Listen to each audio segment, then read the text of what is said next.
Hello, basketball fans. It's me, DC, here for Fantasy Basketball Analyzer to help you get ready for week 10 of the NBA season and your fantasy season.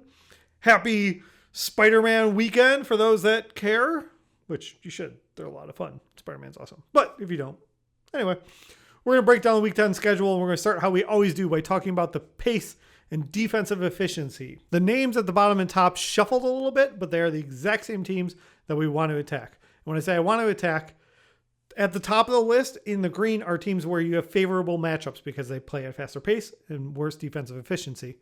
And the team names kind of give that away, I think. Sacramento, Charlotte, Orlando, Houston, Portland. Also, I want to mention it. Sacramento is playing faster. We've been talking about that for a couple of weeks with the coach change and their personnel. It always felt like they should play faster. They're now up there at 102, which isn't like shockingly faster, but it's enough to get them in the top 5 for pace now, which makes sense with their personnel. It also has jumped Sacramento up into the list. So all those teams at the top, Portland, New Orleans, on the edge of being right up there. Not the highest, but you're also not afraid of those matchups. Down at the bottom, Golden State, Cleveland, Phoenix, Miami, Philly, and then the Clippers, Utah, just kind of outside that range. It is fun to point out, though, that Golden State down there at the bottom really does match the eye test. They play with one of the fastest paces in the game, right? Top 7, 5 in the league. But also one of the best defenses, and that's true. You can tell if you see it. And also Thinking Basketball did a really cool thing about their defense. So if you want to check that out, you should go there. I'm pointing like I'm linking. I don't know if I'll have the link there, but maybe I will. It's a cool video. All right, let's take this and apply it to the week 10 schedule. All right, let's start with game totals. We've got 4 teams I warned you last week with only 2 games. Talking Charlotte, Cleveland, Minnesota, Portland. So it's going to be pretty hard to play this week in your weekly lock leagues. But most teams only have 3 games. We got 24 teams with 3 games. And 4 plus 23 leaves us with 2 teams with 4 games. We're talking Oklahoma City and Orlando. Otherwise, most teams have 3 games. If you're in a weekly lock, you can probably play it and don't stress it too much because that is the average. So you're not giving up a huge game advantage to your opponent. For next week, you want to be ready. Detroit has 2. New Orleans has 2. Philly has 2. Also, I offer all of this with a caveat now.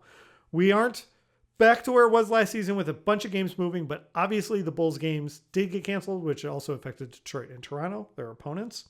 That was for last week. When that happens, I will update this grid live when I hear it throughout the week. You can always feel free to tweet at me and let me know if I haven't done it yet and it needs to be adjusted. Otherwise, the link is down below. I will keep updating those. So even if the video doesn't know it, if things change, I will put that on there. And then, you know, like the Bulls have 2 IOU games for some future time, which will pop up on the schedule, and I'll try and stay on top of it and keep you informed. And while that's a bummer for last week, hopefully this adds a little value. Maybe, you know, do they get some games in the playoffs? I don't know. I haven't seen the schedule yet, but I'll keep you abreast of that situation. These are the raw numbers. Let's go ahead and look at the back-to-backs. So we've got a pretty good streaming week overall, and we'll talk about that with the next slide like normal. But you're going to have a lot of options here. No one has a great back-to-back that you want to attack. So in the middle, there's Wednesday, Thursday teams with back-to-back to do the one pickup, but Thursday's got 12 games. It's super loaded. So anyone you're getting on the waiver is probably not going to be able to sneak into your lineup then. So if you're using back-to-backs to try and get a game advantage, what you want to think about are the teams who have a back-to-back on Monday. So you can pick up someone now this weekend, play them Sunday and then Monday. That could maybe save you a waiver move if you got someone left here. So we're looking at Charlotte, Memphis, Philly, Sacramento, or San Antonio. And then the same thing at the other end of the week for Sunday. You want to take a look at Chicago, the Clippers, Memphis, and San Antonio. So all of those teams have a back-to-back Sunday into Monday of next week. So if there's one of those teams, you know they all have 4 games except for Memphis. Memphis plays Sacramento. They only have 3 games. Doesn't really affect you because if you're trying to make that move for the back-to-back, but just so you know, if you picked up Chicago and you get to play someone against Indiana on Sunday and the back-to-back, they also have 3 more games that week. That might work really to your advantage. It depends on what you're looking at. Otherwise, let's talk about the back-to-back hazards, if you will. It's not too bad because there's no games Friday of this week. We don't have too many back-to-backs. So the players we always run through concerned that they're going to miss it. Connolly, no. Horford, no. Embiid, kinda, because Embiid's coming into this week with a back-to-back, but Philly's playing him because they really need him. They haven't necessarily been resting him like consistently on back-to-backs, but I will expect them. That's just historically what they do, what they need to for his health, and he's too important to that team for them to really risk a game here or there. So he does kind of have a back-to-back. The start of the week is his second of a back-to-back, so just keep an eye on that. LeVert, no. Lowry, no. Eric Gordon, yes, unfortunately. he somehow does have a back-to-back despite only having 3 games, Milwaukee and Indiana, so you might miss one there.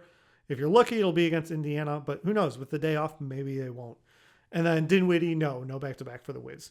Let's go ahead and look at the streaming schedule. So like I mentioned, there's a lot of options available for streaming this week. Here's the rundown. Monday, 7. Tuesday, 6. Wednesday, 6. Thursday, 12. No good. Friday, no games at all. Saturday, 5. And then Sunday's 8. And even 8, sometimes you get people in there. So there's 4 definite streaming days where less than half the league is playing. The only team who gets at least 3 is Boston. They only play 3 games this week, and all 3 of them are on streaming days. More or less, you want to find teams that are not playing on Thursday as one of their key games, with the exception of Oklahoma and Orlando, because they're playing 4. So even if they're playing on that day and you can't get them in, you still get 3 games out of those teams. So if they're not playing on Thursday, pretty much anyone's valuable. The teams you don't want to do is say like Charlotte that gets a game on Monday, and then they only have 2 games and it happens to be on Thursday.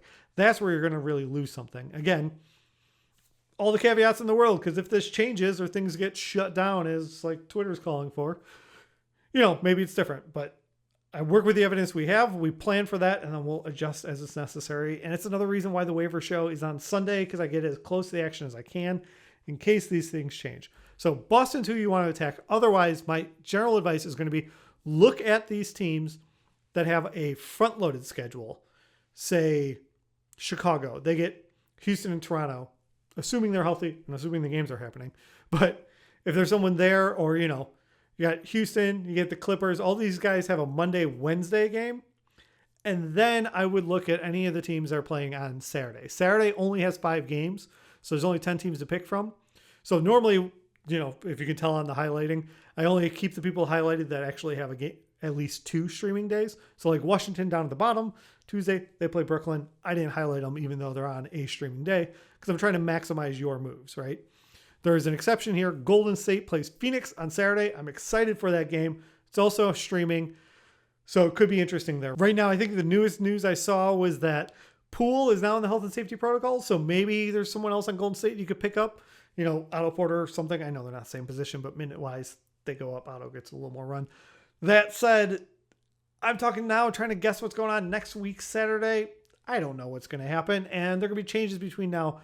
Unfortunately, running your team is a little tiring right now because people are out and more are getting announced, and it's hard to stay on track of. It's not too fun taking notes about it, but basketball is fun. It is fun to watch. We're doing this to have fun, so we're going to roll with it, and we're going to do our best. We're going to keep whatever updates we can. That's my little pep talk about just trying to be zen about what we can and can't change. If someone's out, we make some subs and we just roll on. And the earned advantage you can have is just staying on top of your team and your lineup more than the other guys that maybe set their lineups on Monday and forget about it. If you stay on top of it right now, well, it's a hassle that you can't predict what's happening.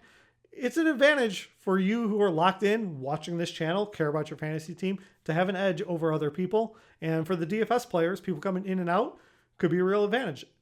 That's a good time for me to mention that I am partnered with Underdog. If you use the promo code FBA, they'll know I sent you, which helps me grow. And also they'll deposit match up to $100, but you don't even have to put in 100. You can put in 10, play for free. They do some drafts. If you ever wanted to do a draft with me, feel free to hit me up in the comments or Twitter. We could set up, I've actually been thinking it would be fun to set up a recurring day if people do play on there, that we do it always on a Tuesday night or something like that. So if you're interested, hypothetically, leave a comment. Let's just talk about it. We can work it out. Low stakes. We can play for like $1. It's nothing. But it would be fun to do it and interact and see how that goes. Anyway, you've got the schedule. If you've got questions, leave them down below. Otherwise, hope you're doing well. Hope you're staying out of health and safety protocols yourself. I'm going to take my kid to go see Spider-Man. Good luck finishing out week 9 strong. I hope you win your week, and let's get ready to win week 10. Peace. Thank you so much for watching. If you've made it this far, please hit the like button and leave a comment down below. It helps me grow the channel. If you want more videos like this, hit subscribe or even the little bell will give you alerts. And I'll be back soon with another video for you.